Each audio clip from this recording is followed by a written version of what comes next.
Hello, just going to do a rant about Brussels and the symbols in there. Oh God, I'll try to remember to put the connections to some recent uploads. Again, sort of went into more detail, did more graphics in earlier videos, but I'll just do a screen capture, go through it. This is an important one where we have the horned Moses. Now, for instance, in the Vulgate, it says after his conversation with the Lord, he come down and he was still illuminated by his conversation with the Lord. So you see horned Moses is some sort of devil thing. Well, it's actually not. But an interesting one. It's hard to make out, but we see these double two fingers up. Now, for instance, in the grotto in Ephesus, where we see Saint Paul, he's got the same symbol there. Also his female companion, but she's been cut, chiseled out of the fresco or the mural on the side of the grotto there. But we'll come back to this because this is actually a Mithraic symbol, quite an old one. The Etonium, modern type of artwork, but well, the height, the diameter of these spheres.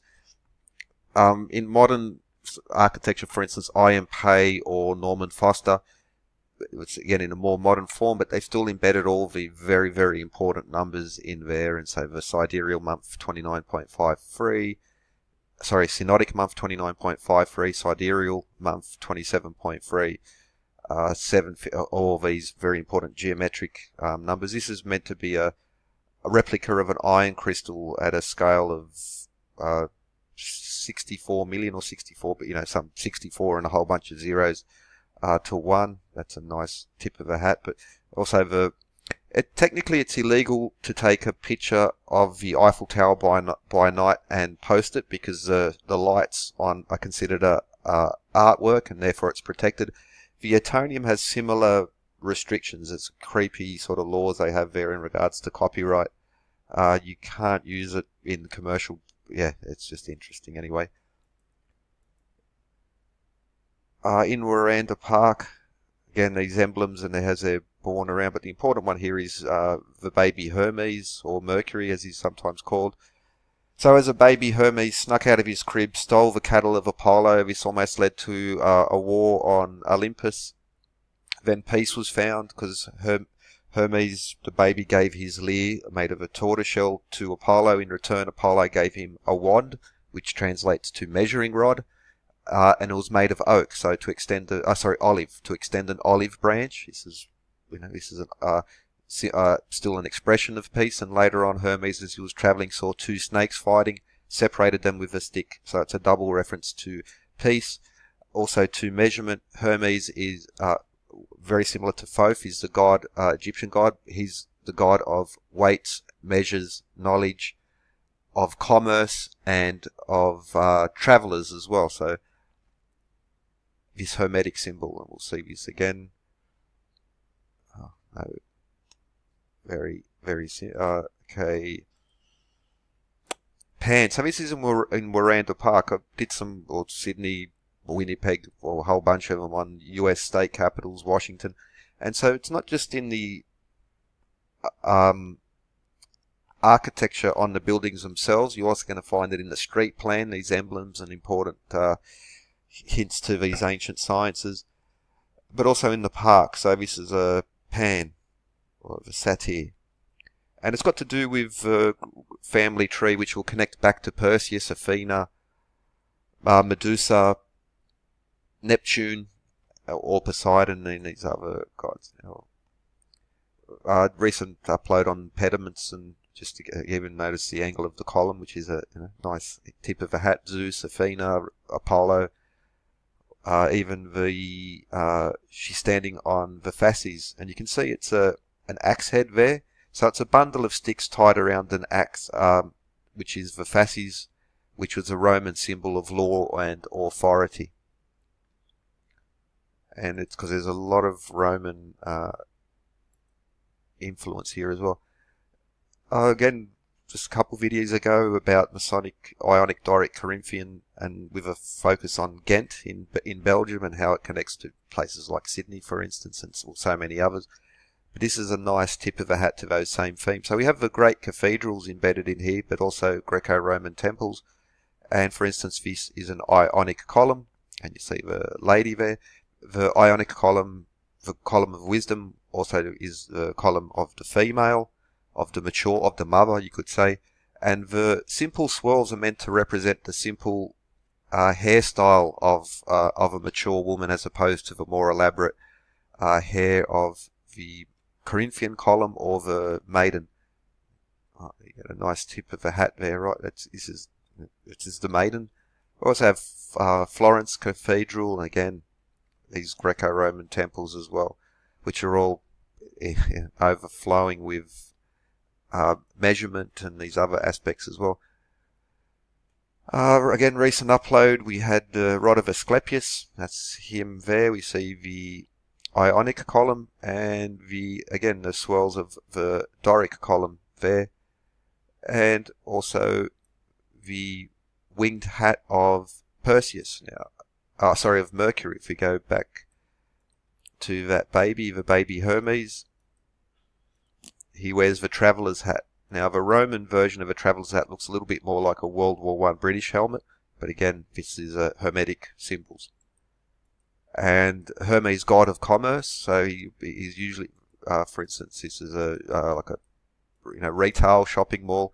No surprise that this one would be here as well. Now, if you had these would be Corinthian columns there at the top. So, Doric, Ionic, Corinthian. Another building as well, which have the same theme, but especially this particular emblem here, the square, the trowel, the mallet, and the chisel. What are they? They're masonry. And so, for instance, if you go to a modern mason board, the trowel for the tiler, the chisel, the square, and the mallet. The mallet, and, well, no shortage of squares as well. Again, I did a recent, Perseus, the legend of Perseus and those gods connected to him is basically a map of the northern hemisphere. Rockerman asked me what do the southern hemisphere constellations represent. They were named relatively recently, but, well, you see a lot of them here. So, Fornax, the constellation, the furnace, well, it's in the tracing board. Circinus, the compass, is no shortage of compass there, and Astrale Triangulum, the set squares, again the squares. So these are all the constellations are full of very nice connections, not nice knowledge connecting to legends, but also to the Hermetic quadrivium. So these older sciences, and a very beautiful way of teaching them has is a quadrivium. So you learn legends, and from the legends then you can apply it to music, geometry, arithmetic, and astronomy. So that's the building there. When again you see the similar emblems all over the place. It's a very Catholic country, but throughout the Christian tradition and other religions as well, the oldest discovered Quran, most of it is a book on architecture as well. So anyway, Corinthian columns there as well. Sun and moon blocks and tackle, so pulley systems as well. A nice little tip of the hat there. How are we going for time? Okay, all right. So again, these emblems, symbols, shipping. Now I'll get to Hermes. Hermes is the god of commerce, of travelers, so connections to navigation as well. Sun and moon. From that we can navigate. But also shipping and the anchor, which is the anchor, for instance. And if we go to where we have the anchor, so faith, hope, and charity. So faith, hope, and charity. Which one? Those three emblems represent faith, hope, and charity, which is also very Masonic, but it's in the Bible, Christian traditions as well. Find it on all sorts of cathedrals and simpler emblems. More anchors, the sun and the moon, but also a lot of, also get a bit of a Ionic order architecture there as well. But also a tip of the hat to Roman emperors, and in Brussels there's a few. So these last few shots of, not actually of the building facade, they've printed out these big screens and they've put it in front of the building while they're doing a renovation. So that's why it looks like I've taken a picture from a book, but it's actually the building itself. and there you can see the how they've done. But anyway, the phoenix, very Egyptian, but also through up until Greco-Roman times, the importance of the phoenix, you find it embedded in Astana and these modern cities as well, which full of this ancient. It's just like the atonement. The forms, these traditional forms, are still there. Oh, and okay. Or is that? I think it's it's not the horn Moses, but what do we have there? No hints, no surprise. Parvo. So one of the southern hemisphere constellations is Parvo, the peacock, and if you want it, P-A-V-O, a lot of, again, strong connections throughout that. Romulus and Remus, the legendary founders of Rome, were twins suckled by a she-wolf, raised by the she-wolf. That's why the wolf symbol is so important. So this again is in Brussels, but Romulus, Rome, and Remus. Romulus built a wall around Rome, and it was only short, small wall at that time. His brother mocked him by jumping over the wall. Romulus killed his brother because no one F's with Rome. And anyway, obviously never got the numbers there, but anyway, never quite into it. Okay, so this is an important one. Again, constant feature. You'll see it in Sydney, everywhere. Medusa, the helmet of Hades, which was temporarily gifted to Perseus, the helmet of invisibility, and the owl Bubo, that's the owl of Athena, wisdom, usually always shown with an owl. Zeus ordered Athena to send her owl to help Perseus in his quest. Perseus, amongst other things, had to kill the Medusa, and she didn't want to be separated from her beloved owl, so she had Hephaestus / Vulcan, the god of metalworking, smithy, create a robotic one for him. They actually had animatronics back in that time as well. They were quite sophisticated. And so an animatronic owl was sent down to help Perseus. It's not in the recent movies. They just touched on it. It's in the older version. And so Perseus, Athena, and Perseus killed Medusa, cut their head off, turned people to stone. That's how he was able to kill the Cepheus, again, another constellation. And from the owl of Athena granted Asclepius, I mentioned earlier, just recent upload as well, the rod of Asclepius, which has just one snake around it. That's the Hermetic symbol, the god of healing. And with Medusa's blood, he was able to cure people of immortality, and that's why he was killed by a lightning bolt from Zeus.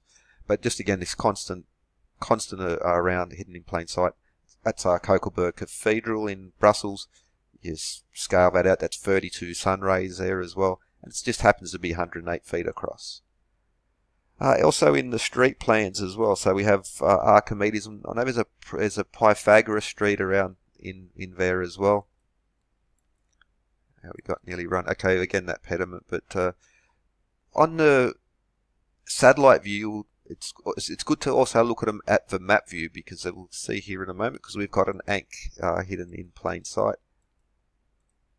The Palais de Justice, that's the two-finger symbol, which is almost like the scouts, but it's again the hand of Sebaeus, pronunciation. It's Mithraic, very, very old. Also, look the way that they've got the scales of justice, and it's a tip of a hat to the Vesica there as well. Okay, Plato, there's the Tetractys, the Pythagorean Tetractys, and we also got the unmentionable there, but what do we have? A bit difficult, you can make it out there, what it is. So there we see, that's pretty sure that's where Kokelberg Cathedral is, and similar things in, for instance, did one a while back on Canberra, and many other places, but we have again a nice link to the ankh there as well. Columba, it's hard to make out. Columba the dove, that's a constellation as well. Connect the raven and the dove released by Noah, but that's a retelling of a much older Sumerian story where he released a raven, a swallow, and a dove. Diana, the moon goddess, the goddess of the hunt, called Artemis as well. Again, she's everywhere. There are the same things everywhere. Pan. Okay, so that's, nearly out of time. Anyway, quick tour around Brussels, same every